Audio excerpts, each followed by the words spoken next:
Peux-tu braver et la mort et l'enfer? La force est en Christ, la force est en Christ. Retour aux fondamentaux de la foi en Jésus-Christ de Nazareth. Jésus d'un mot fait tomber tous les fers. La force est dans le sang de Christ. Je suis fort. Retour aux fondamentaux de la foi en Jésus-Christ de Nazareth, une émission d'enseignement présentée par le pasteur Kétion Joseph. Oui, plus que vainqueur par le sang. Retour aux fondamentaux de la foi en Jésus-Christ de Nazareth, c'est tous les mercredis de 10h45 à 11h15 sur Radio Évangélique Maranatha. Veux-tu du ciel t'approcher chaque Bonne écoute à vous. jour? La force est en Christ, la force est en Christ. Bonjour, chères auditrices et auditeurs de Radio Maranatha, Jésus revient. Je suis Joseph Kétion, appelé par le Seigneur pour la proclamation de l'évangile de notre Seigneur Jésus-Christ.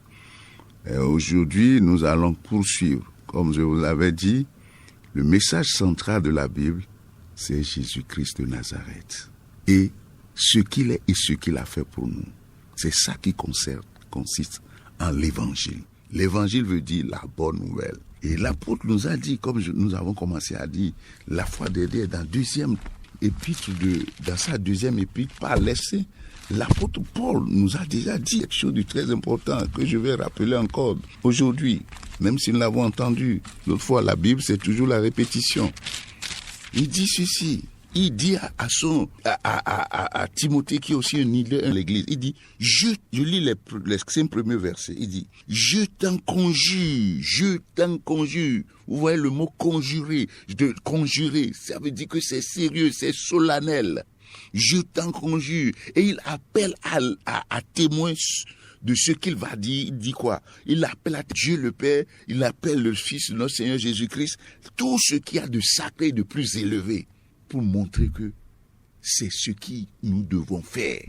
Nous devons nous concentrer en tant que serviteurs de Dieu, en tant que frères en Christ et sœurs en Christ, comprendre, recevoir d'abord la révélation et partager, annoncer ça. Il dit, je t'en conjure devant Dieu et devant Jésus-Christ, qui doit juger les vivants et les morts. Ça veut dire que c'est un problème qui peut entraîner des jugements. Et au nom de son apparition et de son royaume, prêche la parole de la vérité, qui est l'évangile. Prêche la parole. Insiste en toute occasion, favorable ou non, reprend, censure, exhorte avec toute douceur et en instruisant. Il dit, car il viendra un temps où les hommes ne supporteront pas la saine doctrine de Jésus-Christ. Et c'est ce que nous voyons aujourd'hui. Les gens viennent à l'église les dimanches pour la musique, pour le spectacle. L'église est devenue spectacle. L'église spectacle, le culte est spectacle. On vient, on chante, on danse, on est en sueur. Mais le message central, Jésus-Christ n'est pas retenu. C'est bien dommage. Dans les jours de la semaine, dans presque toutes nos églises, que ce soit ici comme à l'extérieur, comme j'ai dit, j'ai voyagé beaucoup, qu'est-ce qu'on constate? Les jours d'études bibliques, vous ne verrez pas les gens, ils ne viendront pas pour faire les études bibliques dans nos églises. Oh, c'est là qu'on va leur enseigner. On a vu le Seigneur Jésus-Christ après sa résurrection. Il a passé 40 jours avec les disciples pour leur faire études bibliques intensives. C'est ça. Comment tu peux vivre? Comment tu peux vivre sans ça? Donc, venons à notre sujet principal, Jésus-Christ dit, car il viendra un temps où les hommes ne supporteront pas la saine doctrine. Aujourd'hui, quelle est la doctrine on peut faire? Comment faire pour réussir? Avoir l'argent? Comment je dois réussir? Je me défends pour que les sorciers ne me créent pas de problèmes. Les liens ancestraux, les liens conjugaux, les héritages, la délivrance, les centres de prière, les spécialistes, se mettent dans mon onction. Des choses de ce genre, excuse-nous, que le Seigneur nous vienne en aide. Et pourquoi ça? Parce que les hommes ne veulent plus supporter la saine doctrine.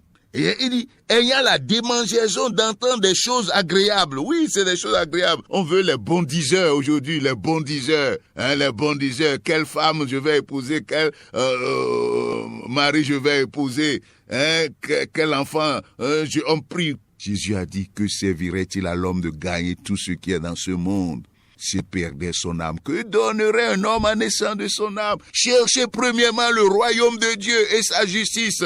Le royaume de Dieu, c'est l'évangile de Jésus-Christ. Quand il a dit, si tu ne nais de nouveau, tu ne peux pas voir le royaume de Dieu. Il dit, si tu ne nais d'eau et d'esprit, tu ne peux pas entrer dans le royaume. La question principale, c'est le royaume. La Bible dit, mais ayant la démangeaison d'entendre des choses agréables, ils se donneront une foule de docteurs, c'est-à-dire d'enseignants, de prédicateurs, de serviteurs de Dieu, selon leur propre désir. C'est ça. Détourneront l'oreille de la vérité et de l'évangile de Jésus-Christ. Christ est mort pour nos péchés selon les Écritures. C'est pour nos péchés qu'il est venu pour sauver notre âme. Et il a été enseveli parce que ce qui est mort, il a été enseveli pour prouver qu'il était vraiment mort.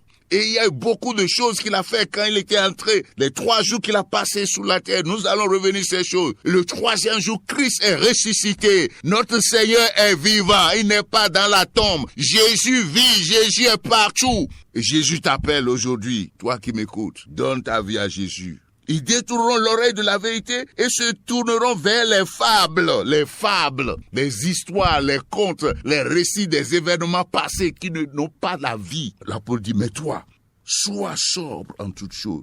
Supporte les souffrances qu'apporte la vérité, c'est ça. Supporte les souffrances. Que tu prêches la vérité, que tu marches dans la vérité, il y a souffrance. Les apôtres ont dit, Seigneur, nous estimons heureux d'avoir à prendre part à tes souffrances. Et c'est ce que l'apôtre Paul dit. Il dit, toutes les choses qu'il a, qui lui donner fierté dans Philippiens 2, il les recadre comme de la boue, une perte à cause de l'excellence de la connaissance du Christ. Et ils disent, qu'est-ce qu'ils cherchent? Ils recevoir la révélation de la puissance de la résurrection du Christ, la communion à ses souffrances. C'est ça, afin de gagner Christ. Il dit, fais l'œuvre d'évangéliste, un évangéliste, remplis bien ton ministère. C'est ce qu'il a pas dit. Et la chose est essentielle, Jésus-Christ, c'est une bonne nouvelle. Et ce qu'il a fait, une bonne nouvelle. Et je dis, la Bible tout entière nous parle de lui. Et c'est pourquoi quand il était venu, quand les temps furent accomplis, comme la Bible dit, et que Jésus est venu sur cette terre, en tant qu'homme, s'est incarné, est venu dans ce monde pour notre salut, en abandonnant toute sa gloire, et que ceux-là qui étaient les gardiens de la loi, les plus avancés dans la connaissance du culte judaïque, le seul peuple qui sur la planète Terre à leur temps avait le privilège d'adorer le Dieu vivant selon les promesses qui ont été faites. Quand Jésus est venu, alors qu'ils étaient déjà dans l'apostasie, à abandonner la vérité centrale, Jésus est venu, autant marqué, il a constaté avec amertume que ceux-là, ces pharisiens, ces scribes, ces membres du Sanhédrin, comme on voit aujourd'hui, les docteurs que nous avons aujourd'hui, ils n'ont pas connaissance de la vérité, ils n'ont pas reçu la révélation de la vérité. Et Jésus a dit ceci, je reviens sur ça encore aujourd'hui, pour que nous comprenions. Il dit quoi? Le Seigneur Jésus nous dit ici, vous sondez les Écritures. Toi qui joues et nu, sonde les Écritures. Et vous pensez trouver dans ce travail de fouille des Écritures la vie, mais ce sont elles qui rendent témoignage de moi. C'est ce que dit le Seigneur Jésus-Christ. Plutôt, il dit, vous pensez trouver en elles la vie, mais ce sont elles qui rendent témoignage de moi. Alléluia. Vous sondez les Écritures parce que vous pensez avoir en elles la vie éternelle. Ce sont elles qui rendent témoignage de moi et vous ne voulez pas venir à moi pour avoir la vie. Jésus-Christ, c'est lui qui est la vie éternelle, qui au commencement était auprès du Père et qui a été manifesté en chair et en os. Et voilà, il est devant eux, ils n'ont pas reconnu. La Bible dit, il est venu chez les siens n'ont pas reconnu. C'est de ça qu'il est question. Et donc, j'ai commencé à démontrer quoi? Que toute l'écriture rend témoignage du Christ. Et j'ai commencé par le livre de Genèse, le premier chapitre. Nous avons vu déjà que le premier verset parle déjà de notre Seigneur Jésus-Christ. Au commencement, Dieu créa les cieux et la terre. Le deuxième commencement, dans la révélation, puisque l'Ancien Testament est l'ombre et que le Nouveau Testament est la vérité, la lumière. La loi est venue par Moïse, mais la grâce et la vérité sont venues à travers Christ. Donc, dans la nouvelle alliance, Jean nous a dit, parce qu'il en a reçu la révélation, au commencement était la parole. La parole était avec Dieu, la parole était Dieu. Toutes choses ont été créées par elle et rien de ce qui a été créé n'a été créé sans elle. Donc c'est Jésus qui est créateur. créateur de toutes choses. Et puis Paul, dans l'épître aux Colossiens, va dire, c'est par lui qu'ont été créées les choses visibles et invisibles. Trône, dignité, seigneurie, tout a été créé par lui et pour lui. Christ a la prééminence dans la création. Il est avant toute chose. Premier-né d'entre les morts, premier-né au-dessus de la création, afin qu'en toute chose, il soit le premier. C'est ce que la Bible dit. Donc déjà, Genèse 1 nous parle de ce Jésus, de notre Seigneur Jésus-Christ. Et j'ai montré que les versets 3 et 4 parlent aussi encore de Jésus-Christ de Nazareth. Dans le verset 3 de Genèse 1, qui parle là? Jésus est la parole, le Père parle, la parole.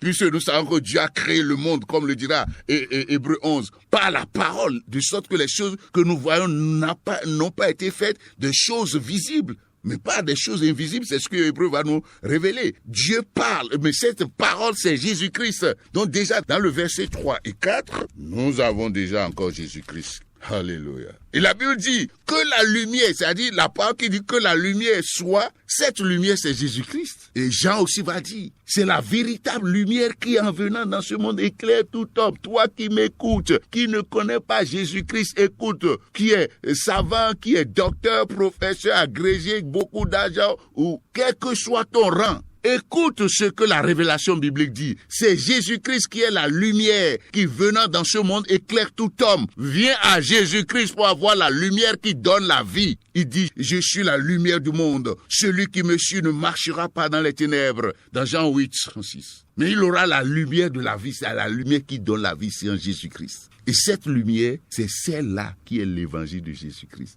Tu es un pécheur, dans cet état, tu vas dans l'enfer. Mais Jésus a pris ta place à la croix de Calvaire pour se substituer à toi afin que toi, tu ne meurs plus. Et ce qu'il te demande, c'est de croire en lui. Et mort, condamné à mort, enseveli, il a été éprouvé, il a été reconnu juste. La mort ne peut pas le retenir. Alléluia. Christ est sorti de la tombe. Il a vaincu la mort. La Bible dit, il a détruit la mort et il a mis en évidence la vie et l'immortalité par l'évangile. C'est ça. Ressuscité le troisième jour pour nos justifications. Alléluia. C'est cet évangile qui est la lumière. Donc, déjà dans le verset 3 de Genèse, nous voyons déjà Jésus-Christ qui est là. Mais la bonne nouvelle encore, c'est que les versets 3...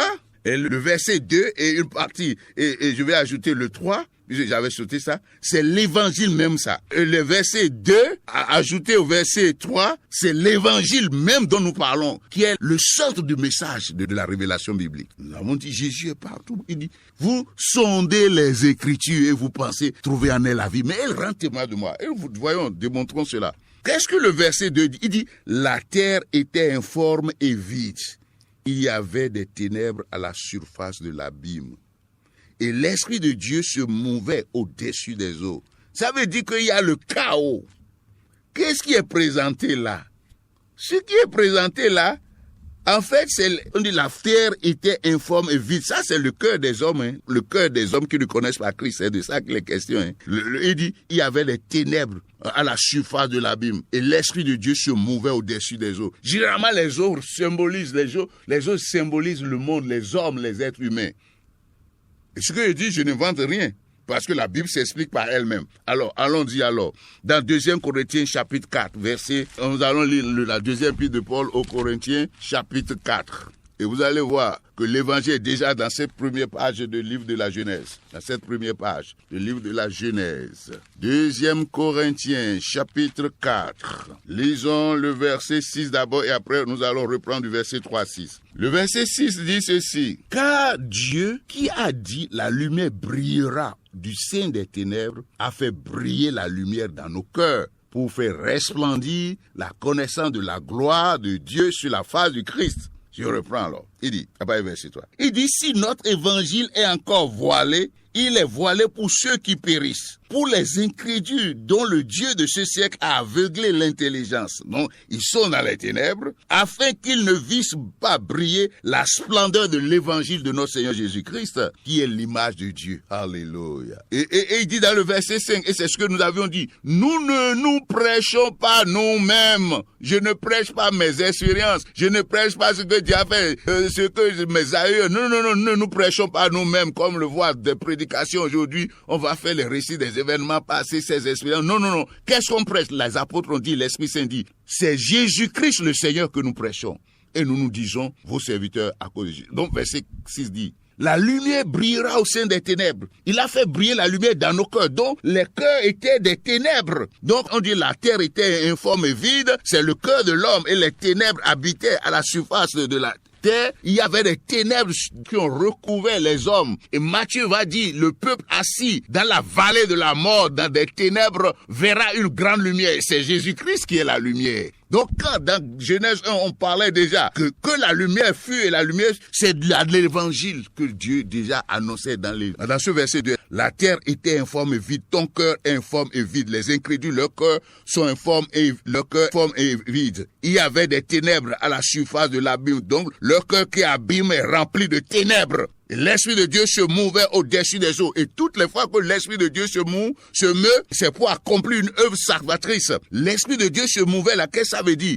On comprend ça quand on comprend le salut. Parce que Jésus a dit, si tu ne nais d'esprit, tu ne peux entrer dans le royaume. C'est la régénération par la parole qui est Christ, la régénération par la puissance du Saint-Esprit. C'est ça qui te donne la vie éternelle. Quand tu ne peux être régénéré en Christ, tu ne peux être sauvé, avoir la vie que par l'action du Saint-Esprit et l'action de la parole. Et c'est ce que Jean 3, le Seigneur Jésus va révéler plus tard dans Jean 3. Donc le cœur des hommes était informe et vide. Et les ténèbres étaient là et ils ne pouvaient pas comprendre l'évangile. Et c'est ce que le Saint-Esprit nous révèle par l'apôtre Paul dans 2 Corinthiens chapitre 4, verset 6. Il dit, car Dieu qui a dit la lumière brillera au sein des ténèbres a fait briller la lumière dans nos cœurs pour faire resplendir la connaissance de la gloire de Dieu sur la face de Christ. Et aussi on remonte, il dit, si notre évangile est encore voilé, il est voilé pour ceux qui périssent, donc pour les incrédules dont le Dieu de ce siècle a aveuglé l'intelligence afin qu'ils ne vissent pas briller la splendeur de l'évangile de la gloire du Christ qui est l'image de Dieu. Ça veut dire quoi? Celui qui vient à Christ et qui est sauvé, c'est sous l'action du Saint-Esprit. Et Dieu parle dans son cœur. Dieu dit, comme le cœur est abîme, est ténèbre, informe et vide, l'Esprit de Dieu par son esprit, qu'est-ce qu'il fait? Il dit que la lumière que la lumière apparaisse dans ton cœur. Et cette lumière, c'est la lumière que te confère l'évangile que l'on te prêche. Quand le serviteur de Dieu, quand l'Esprit prêche l'évangile, ça amène la lumière et c'est une lumière qui donne la vie. Quand cette lumière entre en toi, c'est la même voix de Genèse qui dit que la lumière soit dans ton cœur et quand cette lumière naît, tu es sauvé. Voilà. L'évangile, nous l'avons déjà dans le premier verset même déjà de Genèse, de la création. Il s'agit de la création des choses physiques, mais aussi, il s'agit aussi de la récréation au plan spirituel. C'est-à-dire ce que nous appelons la nouvelle naissance. Car tous ceux qui sont nés de nouveau deviennent une nouvelle création. Dieu utilise déjà les mêmes principes. Donc quand je dis que l'évangile existe dans les premiers versets de Genèse, je suis en train de dire quoi? Dieu opère par des principes. Et ces principes, donc l'évangile existe en quelque sorte. C'est ce que j'en ai dit dans les premiers versets en forme de principe. Et c'est la nouvelle alliance qui est la lumière, Jésus-Christ qui éclaire. La Bible dit, et la parole a été faite chair. Donc nous comprenons, et nous avons reçu de sa grâce, nous avons reçu, il a habité parmi nous plein de grâce et de vérité, et nous avons reçu de sa plénitude, grâce et pour grâce. Cette parole en qui est la lumière qui est la vie des hommes. Et c'est cette lumière qu'il faut recevoir, je viens de vous démontrer. Le verset 12 de Jean 1 là, que nous aimons assister. Voici, regardez bien le contexte. On dit à tous ceux qui l'ont reçu, l'on là, elle, apostrophe là, remplace la lumière. Que la lumière soit dans ton cœur. Que ça, tous ceux qui ont reçu cette lumière, c'est de ça qu'il est question. Que la lumière soit, la lumière fut. Donc quand tu reçois cette lumière, dans le verset 12 dit, le verset, disons à part du verset 2, dit, mais à tous ceux qui l'ont reçu, parce que elle là, elle est venue chez les siens, elle c'est la lumière. Je suis dans le verset 11 de Jean 1. Elle est venue chez les siens et les siens ne l'ont point reçue. Mais à tous ceux qui l'ont reçu, à ceux qui croient en son nom, elle a donné le pouvoir de devenir enfants de Dieu, lesquels sont nés non du sang, ni de la volonté de la chair, ni de la volonté de l'homme, mais de la volonté de Dieu. Et la parole a été faite chair, elle a habité parmi nous. La parole qui disait que la lumière soit a été faite chair et habité parmi nous. C'est pourquoi Jésus-Christ de Nazareth, c'est le Sauveur, c'est lui qui est l'alpha et l'oméga. Dieu l'a élevé et c'est la révélation principale de la parole de Dieu. Et c'est ça que nous devons suivre, mes frères et sœurs, serviteurs de Dieu, pasteurs, docteurs, évangélistes ou prophètes. Et l'autre jour, nous l'avons déjà dit, tous les dons que nous avons dans la Bible, D'abord, le ministère de la parole, par exemple, le ministère de la parole dont parle Éphésiens 4, c'est-à-dire apôtre, prophète, évangéliste, docteur, pasteur, ces ministères de la parole ont pour but d'annoncer l'évangile, révéler Christ, ce que Christ est, ce que Christ a fait, et ce que Christ fait, ce que Christ fera. C'est ça l'évangile. Élevé à la droite de Dieu, il a reçu du Père le Saint-Esprit qu'il a répandu. Et il va pour nous préparer place. Il vient bientôt nous chercher. Nous serons avec lui pour toujours. C'est ça l'évangile. Et nous avons dit quoi? Tous ces dons-là, je parlais dons, les hommes dons, c'est-à-dire les ministères de la parole. Maintenant, les dons, les charismes dont 1 Corinthiens 12 parle. Les dons de prophétie, dons de guérison, dons de miracles, d'opérer des miracles. La parole de sagesse, la parole de connaissance, le don de discernement des esprits, le don de foi, le don d'administration, de gouvernement, parler diverses langues et les interpréter. Tous ces dons ont pour but d'appuyer l'évangile de Jésus-Christ. Ce ne sont pas des fins en soi. Oh! Que le Seigneur nous vienne en aide. Que nous mettions ces dons au service de l'évangile de Jésus-Christ. On ne peut pas déconnecter ces dons de l'évangile du Christ, à moins que ce ne soit pas les dons que Jésus-Christ de Nazareth, le Fils de Dieu, par son esprit a donné. Et comme l'avons dit, Satan se déguise aussi en ange de lumière. 2 Corinthiens 11, 14, c'est ça. Ce n'est pas étonnant. Il y a trop de manipulation aujourd'hui, trop de troubles et de confusion dans l'église de Christ. Et l'heure a sonné pour que le Seigneur Jésus-Christ, qui n'aime pas la confusion, puisque déjà dans le récit de la Genèse, on dit, il a séparé la lumière des ténèbres. Nous devons travailler pour séparer la lumière des ténèbres dans nos églises, dans nos œuvres, dans nos ministères, et mettre l'accent sur le point central. Jésus-Christ de Nazareth, vous sondez les Écritures, vous prêchez la parole de Dieu, vous enseignez la parole de Dieu, vous étudiez la parole de Dieu, vous prêtez des prophéties, mais vous pensez trouver en elle la vie, c'est en moi, Jésus-Christ de Nazareth, qui est la vie. Venez à moi. Quand il a marché avec les disciples, nous avons vu déjà dans Matthieu 16, quand il a marché avec eux, il a posé la question. Et cette question, nous devons nous poser les mêmes questions. Que dites-vous que je suis? Les gens qui sont au monde, dans le monde, ils disent, c'est le prophète, c'est le docteur, c'est le guérisseur, c'est le protecteur contre la sorcellerie, c'est celui qui fait réussir, c'est celui qui donne la promotion, guérit les malades. Jésus dit, mais, et vous là, vous, mes disciples, qui dites-vous que je suis? C'est ça qui est important. Qui dites-vous que je suis? Et Pierre fait la grande confession. Tu es le Christ, le Fils du Dieu vivant. Et quand il dit tu es le Christ loin, le Fils du Dieu vivant, c'est-à-dire Dieu qui s'est incarné, qui est devenu Fils, qui a pris la chair humaine, comme il a dit dans Hébreu, tu m'as fait un corps et je viens pour faire ta volonté. Ça veut dire quoi? C'est ça qu'il a expliqué par la suite. Le Fils de Dieu, le Messie, le Christ, doit souffrir de la part des infidèles et ils vont le crucifier. Il va mourir pour nos péchés, enseveli, le 3e jour va être ressuscité pour notre justification, pour prouver que ce qu'il a fait est accepté et cacheté par le Dieu de l'univers visible et invisible, le Dieu tout-puissant. C'est ça. Et toi là, tu as fait tous ces temps dans l'église. Et Jésus est pour toi toujours le guérisseur, il est toujours le prophète, il est toujours le protecteur. Il faut en recevoir la révélation. Jésus, c'est la vie éternelle. Jésus, c'est le Messie, c'est lui qui sauve. C'est la lumière qui vient dans ce monde, éclaire tout homme et sauve. C'est la lumière de la vie. Que le Seigneur nous vienne en aide. Alléluia. C'est le message que nous devons prêcher. Donc, nous sommes dans le livre de Genèse pour montrer que Jésus-Christ est déjà présent là. Alléluia. Dans le 4e point, dans ce passage de Genèse, allons maintenant dans Genèse 1, 4 à 25. Dans Genèse 1, 4 à 25, tout le passage de Genèse 4 à 25 nous parle de Jésus-Christ. C'est-à-dire Jésus-Christ en tant que créateur. Parce que là, tous les autres que Dieu donne là, Dieu parle, Dieu dit. Qui est la parole de Dieu? C'est Jésus-Christ. C'est l'expression parfaite de la pensée divine. C'est Jésus-Christ de Nazareth. C'est en lui qu'il y a la vie. C'est en Jésus-Christ qu'il y a la vie.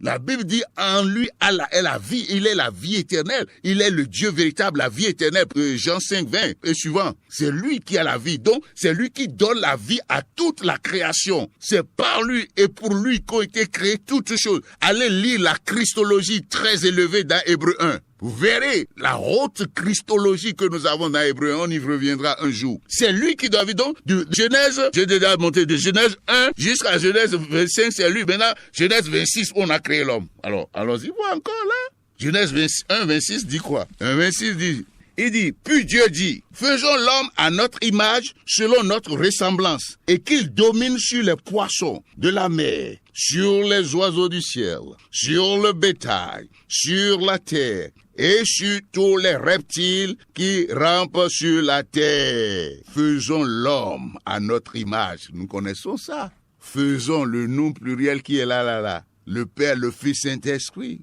Le 3 en 1, 1 en 3, qui est en train de faire l'acte créateur. Jésus est là. Et Jésus est là. C'est lui qui est le créateur. C'est lui qui est créateur. C'est lui qui a créé Adam et Ève. Puis c'est par lui qu'ont été créées toutes les choses visibles, invisibles, trône, dignité. Tout a été créé par lui, la Bible nous dit. Comme nous l'avons dit dans Colossiens et puis dans Jean 1. Donc c'est Jésus qui a créé l'homme. Et regardez ce que le verset 27 dit. Dieu créa l'homme à son image. Et il le créa à l'image de Dieu. Qui est l'image de Dieu? Dans 2 Corinthiens 4 que nous avons lu. Qui est l'image de Dieu? C'est Jésus-Christ qui est l'image de Dieu. Ça, nous allons lire et nous allons conclure. 2 Corinthiens 4. Bon, je commence par le 3 pour que vous compreniez mieux encore. Parce que c'est un beau test. Si notre évangile est encore voilé, c'est-à-dire la bonne nouvelle est encore voilée, c'est-à-dire si Jésus-Christ est mort pour nos péchés, Jésus-Christ est enseveli, Jésus-Christ est ressuscité le 3e jour, si c'est encore voilé, il dit, il est voilé pour ceux qui périssent. Pour les incrédules dont le Dieu de ce siècle, c'est-à-dire le diable, a aveuglé l'intelligence, afin qu'ils ne vissent pas briller la splendeur de l'évangile de la gloire de Christ. Qui est l'image de Dieu? C'est Jésus-Christ qui est l'image de Dieu. Colossiens 1 aussi va dire, c'est lui qui est l'image de Dieu. Donc, qu'est-ce que nous sommes en train de dire? L'évangile de Jésus-Christ de Nazareth, c'est toute la Bible parle de lui. Il ne faut pas en faire un livre de motivation, un livre de la magie, de la loi d'attraction, comme on voit dans une église d'aujourd'hui qui est en train de ramasser les jeunes. Non. La Bible est en train de parler de Jésus-Christ de Nazareth. C'est pas un livre de délivrance. Non.